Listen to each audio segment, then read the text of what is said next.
something making fun of newsies, I think I gotta call that twink back. Okay, this next comic's so funny. He has a show here October 4th called Invisible Architecture. Right now, put your hands together for Charlie Flynn!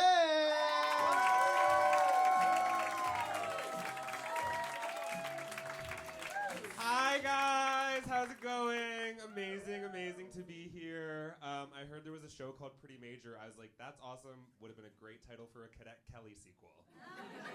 Like, she's a major now, but she's still beautiful. She has to like teach her daughter how to flag twirl. It's right there. Gen Z was eat it up.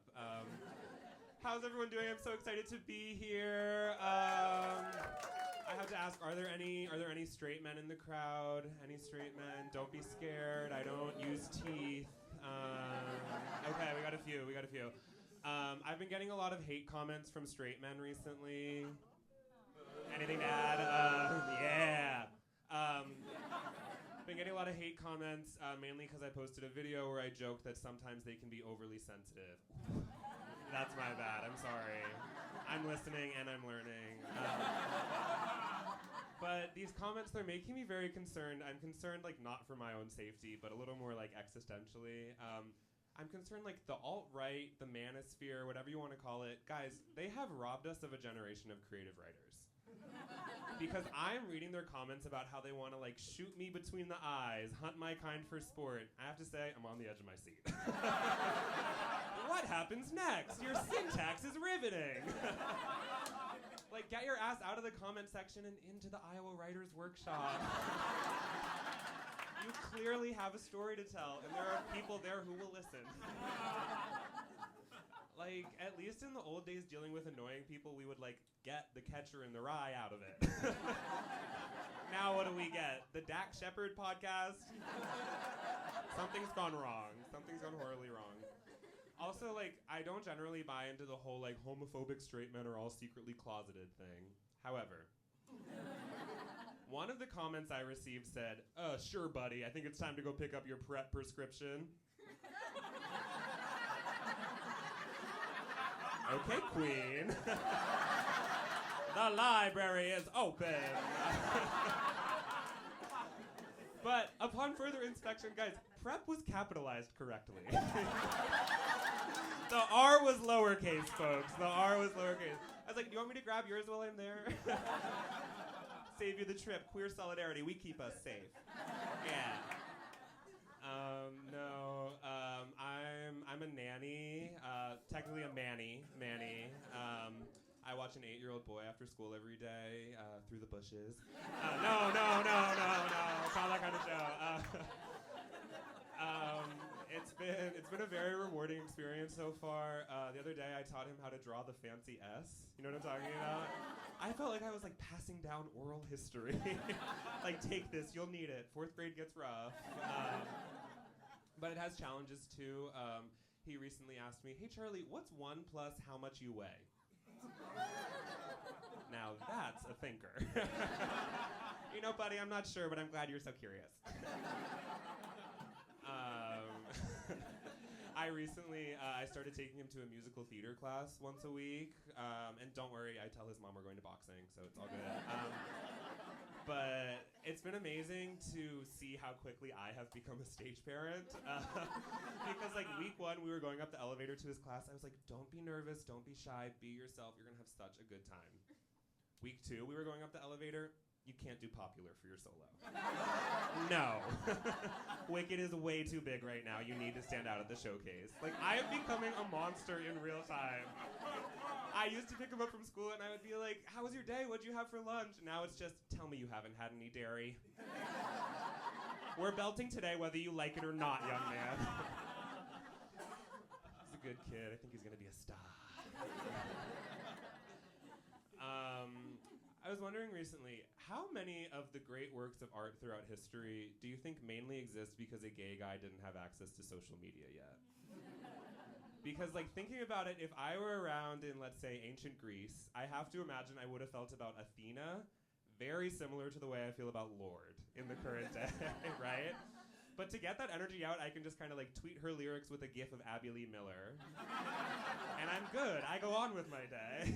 Mischief managed.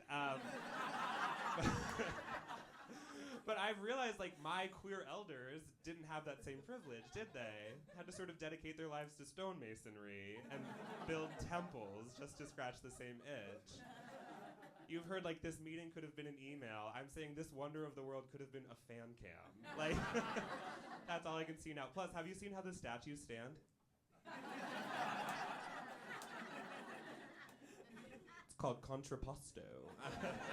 Yeah, I got an art history degree, suck it. Speaking of gay art and sucking it, I'll say it, I like to send nudes. Yeah, but I think we owe it to each other to be creative with our nudes. I think there's a real dearth of nude creativity. So for example, you know how on iMessage you can turn a photo into a sticker? The other day, I tried to turn my dick pic into a sticker because I'm whimsical and sexy.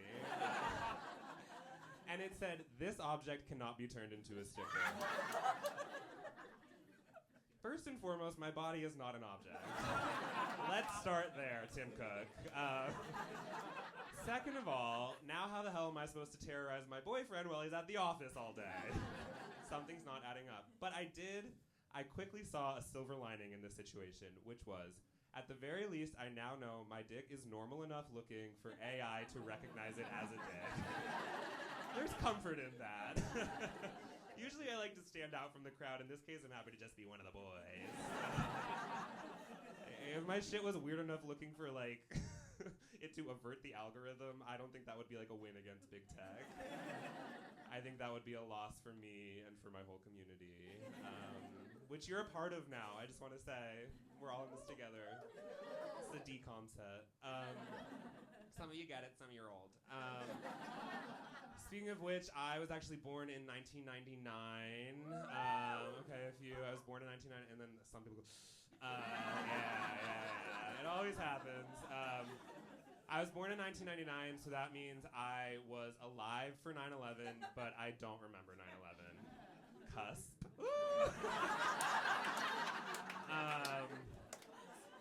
That being said, though, I did recognize pretty early there was a lot of, like, what we might call social capital in remembering 9/11. I don't know if you guys have heard about this. So, of course, I started faking it pretty early to seem like a more, like, wise, hardened child. I won my 5th grade poetry slam with a poem called Remember. Which was, of course, an entirely fabricated account of that fateful day from the 2-year-old, if you can believe it. Like, I looked at it recently. I was just saying anything. It was like, Mom cries, dust flies. A man on TV with evil in his eyes. Like, what are you talking about, buddy? You were getting your diaper changed. You were worrying about a different airplane. But, like, I clearly struck a nerve. It was still raw. I brought teachers to tears. They were like, Charlie, you have to submit that to a literary magazine. I was like, I can't. It's way too painful still.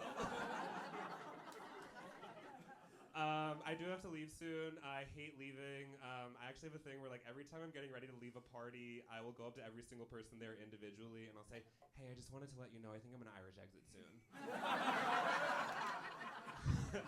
Because, like, I want to be mysterious, but I want to make sure everyone knows just how mysterious I'm being. You know, it's like an image management thing. But before I go, I'll say one last thing. I have this tendency where sometimes I'll, like, hear a passing phrase or a snippet of a conversation, and it will get stuck in my head as if it's like a song lyric. Recently, my dad was telling me about a party he had been to that had one of those nacho tables. Do you know what I'm talking about? They, like, cover the table in tinfoil and just build the nachos right there. It's kind of sickening, but it's kind of sickening. Like, I'm disgusted, but I'm interested. Anyways, he was describing it to me, and he goes, oh my God, there were nachos for days. It was nacho night. I was like, Dad, do you know what you just said? Because you did say it in iambic pentameter. There were nachos for days, it was nacho night. Like, Robert Frost might have written such a couplet. Had he lived to see Tostito Scoops. But more recently, I was walking down the street. There was a woman walking past me.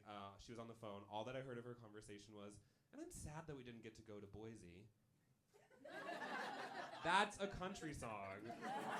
And I'm sad that we didn't get to go to Boise. Like 11 words and it tells such a rich story, no? Like love, loss, adventure, remorse, the false promise of the American West. Shit. I'm kind of sad too now that you mention it.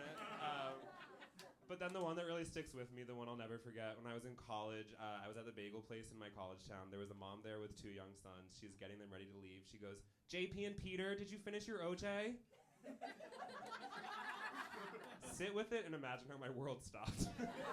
JP and Peter, did you finish your OJ? JP and Peter, there's something beautifully circular about it. Like, JP and Peter, did you finish your OJ? JP and Peter, did you finish your O? You know, singing it around and around. Little New Orleans bounce in there. Like, would you not now believe me if I told you that mom was Nicki Minaj, right? Like, JP and Peter, did you finish your OJ? All these bitches is my sons, the bitches being JP and Peter. And I'm Charlie Flynn. Thank you so much. Give it up for your own.